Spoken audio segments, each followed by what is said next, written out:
नमस्कार, ये आकाशवाणी शिमला है। अब आप रीना वर्मा से प्रादेशिक समाचार सुनिए। केंद्रीय अल्पसंख्यक मामले व संसदीय कार्य मंत्री किरेन रिजिजू प्रदेश के दौरे के तीसरे दिन आज लाहौल स्पीति जिले के दौरे पर रहेंगे। केंद्रीय मंत्री केलांग में सीवरेज ट्रीटमेंट प्लांट सहित कई जन कल्याणकारी योजनाएं जनता को समर्पित करेंगे।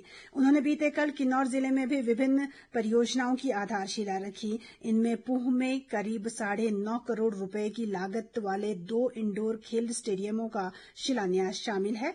केंद्रीय मंत्री ने राष्ट्रीय अल्पसंख्यक विकास व वित्त निगम के लाभार्थियों से भी संवाद किया। एक जनसभा में उन्होंने केंद्र सरकार के सबका साथ सबका विकास के नारे को सफल बनाने का संकल्प भी दोहराया।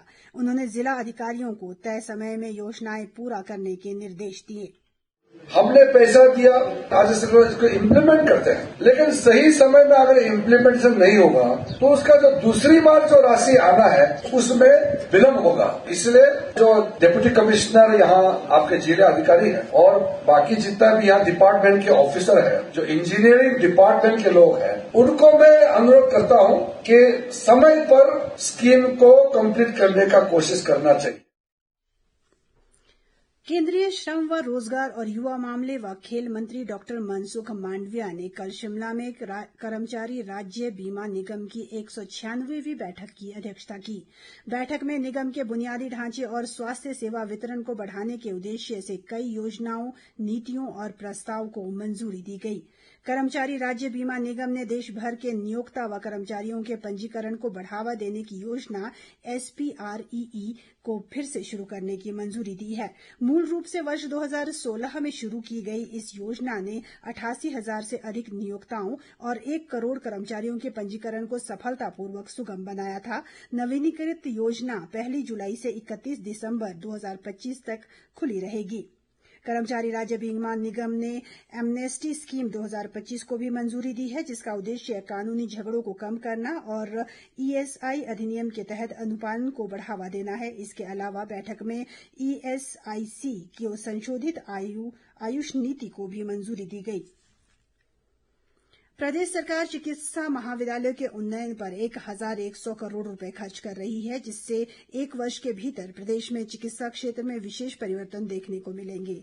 ये बात मुख्यमंत्री सुखविंदर सिंह सुक्खू ने कल शाम राजकीय डेंटल कॉलेज शिमला में आयोजित इंटर कॉलेज समारोह में कही। उन्होंने प्रसन्नता व्यक्त की कि प्रदेश के सुपर स्पेशलिटी अस्पताल चमियाना शिमला में पहली रोबोटिक सर्जरी मशीन स्थापित की गई है और राज्य के अन्य चिकित्सा महाविद्यालयों में भी रोबोटिक सर्जरी की सुविधा उपलब्ध करवाई जाएगी। मुख्यमंत्री ने कहा कि आगामी 3 माह के भीतर प्रदेश के चिकित्सा महाविद्यालयों में पैट स्कैन और 3 टेस्ला MRI मशीनें भी स्थापित की जाएगी।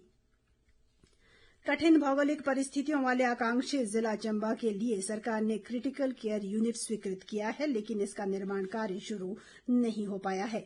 चंबा जिला परिषद अध्यक्ष नीलम कुमारी ने प्रशासन व सरकार से इस विषय में गंभीरता दिखाते हुए जल्द निर्माण कार्य शुरू करवाने की मांग की है। नीलम कुमारी ने आरोप लगाया है कि यूनिट के नाम पर चंबा मेडिकल कॉलेज में ऐसी मशीनरी की भी खरीद की गई है जिसकी आवश्यकता नहीं थी। मनाली और चंबा में इस तरह की जो एक सुविधा थी वो दी गई थी। विशेष रूप से मनाली में उसका कार्य जो है वो शुरू हो गया है, लेकिन जिला चंबा में अभी तक जो क्रिटिकल केयर ब्लॉक बनना था वो नहीं बन पाया। भगवान ना करे कल को कोरोना जैसी कोई और महामारी यदि आती है तो ऐसे में प्रशासन की क्या रणनीति रहेगी उससे निपटने के लिए। सुनने में तो ये भी आया कि जो मशीनें खरीदी गई हैं, कुछ की तो जरूरत नहीं भी थी, वो भी मशीनें खरीदी। तो मेरा यही निवेदन है, बार बार आग्रह है सरकार से भी और प्रशासन से भी कि वो जो क्रिटिकल केयर ब्लॉक बनना था उस पर थोड़ा ध्यान दें। प्रदेश मंत्रिमंडल की बैठक आज मुख्यमंत्री सुखविंदर सिंह सुक्खू की अध्यक्षता में राज्य सचिवालय शिमला में होगी। बैठक में ऊर्जा नीति के साथ ही लैंड रेवेन्यू एक्ट की भी चर्चा की जा सकती है। इस संबंध में बैठक में एक प्रस्तुति दी जाएगी। कर्मचारियों और पेंशनरों को महंगाई भत्ता देने को लेकर भी मंत्रिमंडल में कोई निर्णय हो सकता है। विभागों के खाली पदों को लेकर भी कैबिनेट में कोई बड़े फैसले लिए जा सकते हैं।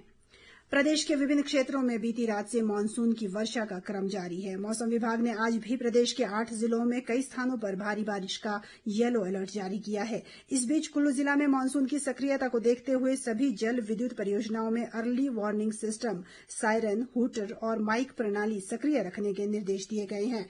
उपायुक्त तोरुल एस रविश ने लोगों को सुरक्षा को ध्यान में रखते हुए जल क्रीड़ा की सभी गतिविधियों को स्थगित करने के आदेश जारी किए हैं। इसी के साथ ही ये समाचार बुलेटिन समाप्त हुआ। हमारा अगला बुलेटिन आप सुन सकते हैं दोपहर 3 बजे। नमस्कार।